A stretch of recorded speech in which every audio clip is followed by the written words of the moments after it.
નમસ્કાર મિત્રો, સ્વાગત છે તમારું HNGU સ્ટડી પોઈન્ટ યુટ્યુબ ચેનલના એક નવા વિડીયોમાં। મિત્રો, ઉમેદવારોના લાંબા સમયની આતુરતાનો જે છે એ અંત આવી ચૂક્યો છે। ગુજરાત ગૌણ સેવા પસંદગી મંડળ દ્વારા આખરે CCE ગ્રુપ એનું પરિણામ જે છે એ જાહેર કરી દેવામાં આવ્યું છે। તો આજના આ વિડીયોની અંદર આપણે જોઈશું કે CCE ગ્રુપ એનું પરિણામ જે છે એ તમે કઈ રીતે જોઈ શકો છો। મિત્રો, HNGU study point YouTube channel દ્વારા તમને આવી તમામ માહિતી સૌપ્રથમ અને સચોટ રીતે પૂરી પાડવામાં આવે છે। ભવિષ્યમાં પણ આવી તમામ માહિતી મેળવવા માટે HNGU સ્ટડી પોઈન્ટ યુટ્યુબ ચેનલને અત્યારે સબસ્ક્રાઈબ કરી લેજો। તો હવે શરૂ કરીએ આજનો આ વિડીયો। તો રિઝલ્ટ જોવા માટે તમારે ગુજરાત ગૌણ સેવા પસંદગી મંડળની જે ઓફિશિયલ વેબસાઇટ છે gssb.gujarat.gov.in આ વેબસાઇટ પર આવી જવાનું છે। આ વેબસાઇટની લિંક છે એ નીચે ડિસ્ક્રિપ્શન બોક્સની અંદર આપવામાં આવેલી છે।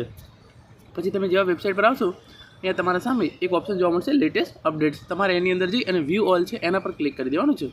જેવું તમે વ્યૂ ઓલ પર ક્લિક કરશો જે તમામ અપડેટ જે છે એ આવી જશે, જેની અંદર તલાટીની નવી 2300 જગ્યાઓ પર ભરતી આવવાની છે એ, સાથે સાથે જે દિવ્યાંગ ઉમેદવારોની નવી CCE એક્ઝામ છે એ, અને અહીંયા જે છે એ આપણા કામની વસ્તુ જાહેરાત ક્રમાંક 212/2023-24 ગુજરાત ગૌણ સેવા વર્ગ 3 ગ્રુપ એની મુખ્ય પરીક્ષાને અંતે ડોક્યુમેન્ટ વેરિફિકેશન માટે લાયક તથા ગેરલાયક ગણવામાં આવેલ ઉમેદવારોની કામ ચલાવ યાદી પ્રસિદ્ધ કરવા બાબત, એટલે કે CCE ગ્રુપ એનું પરિણામ જે છે એ જાહેર કરી દેવામાં આવ્યું છે।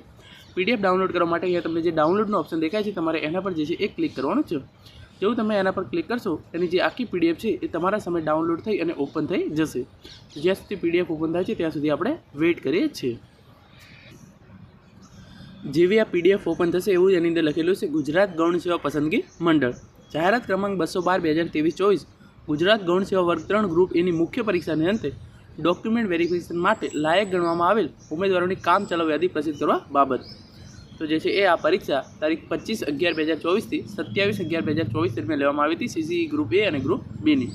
એની અંદર ગ્રુપ એની મુખ્ય પરીક્ષાનું પરિણામ જે છે એ મુખ્ય પરીક્ષા જે છે એ 25/11/2024 થી 27/11/2024 દરમિયાન જે છે એ લેવામાં આવી હતી, અને એને માટે ડોક્યુમેન્ટ વેરિફિકેશન માટેની જે છે એ યાદી કુલ 2462 ઉમેદવારો માટે જે છે એ બહાર પાડવામાં આવેલી છે, અને ગેરલાયક ઠરેલા 10,946 ઉમેદવારોની યાદી પણ જે છે એ અહીંયા બહાર પાડવામાં આવેલી છે। જે તમે 3 પેપર આપ્યા હતા એ 3 પેપરના કુલ ગુણ કેટલા મેળવેલા છે એની યાદી પણ જે છે એ અહીંયા બહાર પાડવામાં આવેલી છે। તમે અહીંયા જોઈ શકો છો, નીચે આવશો તો આ રીતે જે છે એ આખું રિઝલ્ટ જે છે એ આવી ગયું છે, જેની અંદર તમારું પેપર 1ના માર્ક્સ, પેપર 2ના માર્ક્સ, પેપર 3ના માર્ક્સ અને ટોટલ કેટલા માર્ક્સ આવેલા છે એ તમામ ઇન્ફોર્મેશન જે છે એ આ PDFની અંદર આપવામાં આવેલી છે।